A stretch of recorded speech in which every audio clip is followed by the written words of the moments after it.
আসসালামু আলাইকুম সবাইকে। নতুন একটা ভিডিওতে সবাইকে স্বাগতম। আজকে সারাদিনটাই ছিল অনেক মেঘলা, একটু একটু বৃষ্টিও পড়ছিল। তো সন্ধ্যাবেলাটাও মেঘলা ছিল, প্রায় সন্ধ্যায় হয়ে গিয়েছে। এই তো ল্যাম্পপোস্টের আলোও জ্বালিয়ে দিয়েছে। তো সন্ধ্যায় বসে বসে ভাবছিলাম আসলে কি করা যায় বা কি খাওয়া যায়। তো ভাবতে ভাবতে একটা ফাঁকিবাজি আইডিয়া মাথায় আসলো, সেটা হচ্ছে ফাঁকিবাজি পিৎজা। তো আমার মেয়ে একটু পিৎজা খেতে ভালোবাসে, যদিও দোকানেরটা একটু ঝাল হওয়ার কারণে খেতে চায় না। তো ওকে আমি ঘরে থাকা উপকরণ দিয়ে পিৎজা তৈরি করে দিলাম। আমার কাছে ছিল কিছু পাউরুটির স্লাইস, মজারেলা চিজ, সুজি, কিছু মাংসর টুকরা ছিল, আর আছে গুঁড়া দুধ, ডিম। তো এই সমস্ত উপকরণ দিয়ে আমি এখন ওর জন্য পিৎজা তৈরি করব। তো একটা বাটি নিয়ে নিলাম এবং সব কিছু একে একে দিয়ে দিচ্ছি। পাউরুটির স্লাইসগুলো, সাথে সুজি, গুঁড়া দুধ, ডিম, আর আমি পরিমাণ মতো পানিও দিয়ে নিব। তো এই সমস্ত উপকরণ এখন আমি হাত দিয়ে মিশিয়ে নিব, কারণ চামচ দিয়ে মেশালে কিন্তু ততটা ভালো হবে না, হাত দিয়ে মেশালে জিনিসটা ভালো হবে। আর যেহেতু পাউরুটিটা একটু শক্ত হয়, তাই এটাকে কিন্তু নরম হওয়া পর্যন্ত একটু অপেক্ষা করতে হবে। তো তাই আমি একটু সামান্য পানি দিয়ে এটাকে ওভাবেই রেখে দেবো কিছুক্ষণের জন্য, যাতে একটু নরম হয়ে আসে। তো যখন ডোটা নরম হয়ে আসবে তখন আমি চুলায় একটা কড়াই বসিয়ে দিলাম এবং কড়াইটাকে গরম হওয়ার পর্যন্ত অপেক্ষা করব। কড়াই ভালোভাবে গরম হয়ে গেলে এর ভিতরে এখন আমি পরিমাণ মতো সয়াবিন তেল দিয়ে দিচ্ছি।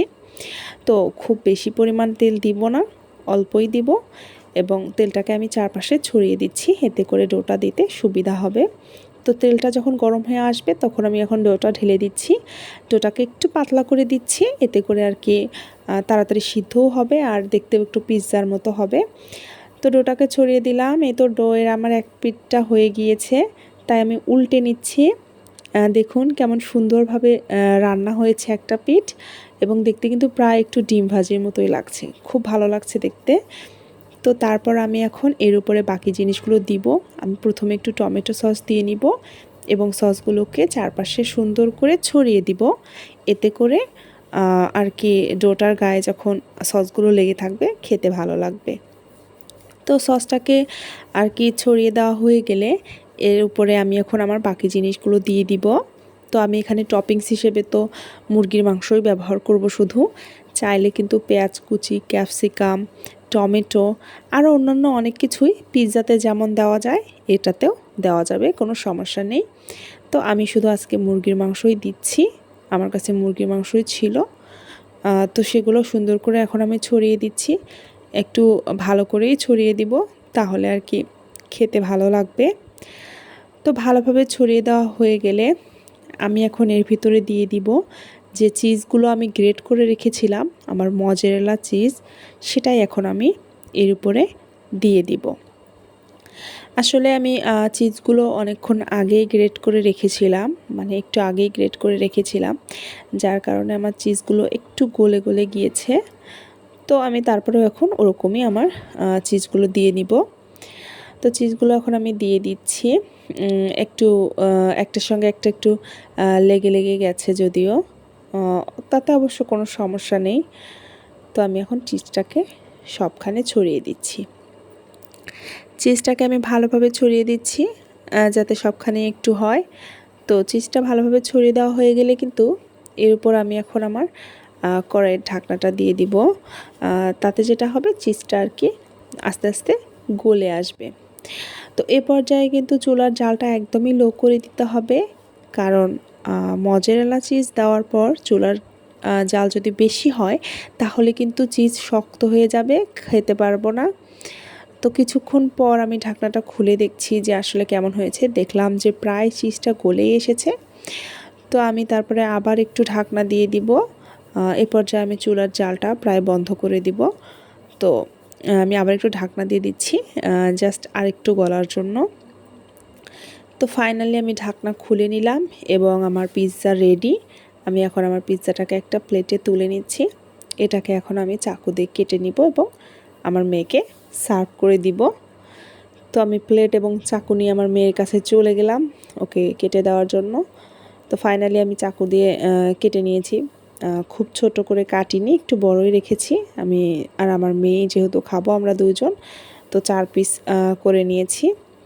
দেখুন কত সুন্দর দেখতে হয়েছে, আমার কাছে তো বেশ ভালোই লেগেছে। আমি এটাকে অবশ্য সস দিয়ে পরিবেশন করেছি, টমেটো সস দিয়ে। তো খেতে কিন্তু বেশ ভালোই ছিল। তো খাওয়া দাওয়া শেষ হলে সন্ধ্যার পর একটু চাটা খেয়ে আমরা গিয়েছিলাম একটু বাজারে। আসলে একটু দরকার ছিল। তো প্রথমেই আমি বিকাশ থেকে টাকা বের করে নিয়ে বাবুর জন্য ডায়াপার নিলাম। তো তারপর আমি চলে গেলাম পাশে একটা দোকানে। আসলে আমার মেয়ের জন্য একটা জামা কিনতে চাচ্ছিলাম। তো এখানে যদিও তেমন ভালো দোকান নেই পাশাপাশি, তো একটা পেলাম মোটামুটি, সেখানেই চলে গেলাম মেয়ের জন্য একটা জামা নেওয়ার জন্য। মেয়ে তো ভীষণ এক্সাইটেড, আসলে ছোট মানুষ যেটা দেখে সেটাই তো নিতে চায়। তো মেয়ের জন্য এই জামাটা কিনে দিলাম। তো মেয়ে খুব খুশি জামাটা পেয়ে। তো ওকে একটু বললাম যে সবাইকে হাই বলে দাও, তো এটা সেটাই করলো। তো তারপর জামা টামা নিয়ে আমাদের আরও কিছু কেনাকাটা ছিল, সেগুলো নিয়ে একটু কাঁচা বাজারে গেলাম। সেখানে গিয়ে আমি একটু টাটকা তাজা আর কি সবজি কিনলাম। সবজিগুলো কিন্তু বেশ টাটকা, অনেক সময় ভালো সবজি পাওয়া যায় না। তো আজকের সবজিগুলো বেশ টাটকাই ছিল। তো খুব বেশি অবশ্য কিনিনি, অল্পই কিনেছি। তো এই তো বাসায় চলে আসলাম। আমার আজকের বাজার, বাবুর জন্য ডায়াপার নিয়েছি, 2 রকমের টিস্যুগুলোর এত দাম বেশি হয়েছে কি বলবো, কেনাটাই এখন আর পসিবল হচ্ছে না আর কি, অনেক বেশি দাম হয়েছে। তারপরেও আর কি করার, যেটা প্রয়োজনীয় জিনিস সেটা তো কিনতেই হবে। আর ডায়াপার খুব বেশি বড় নিলাম না, কারণ এখন গরমের দিন, বাবুর জন্য আসলে ডায়াপার পরাটা বেশি একটা ভালো না এই গরমে।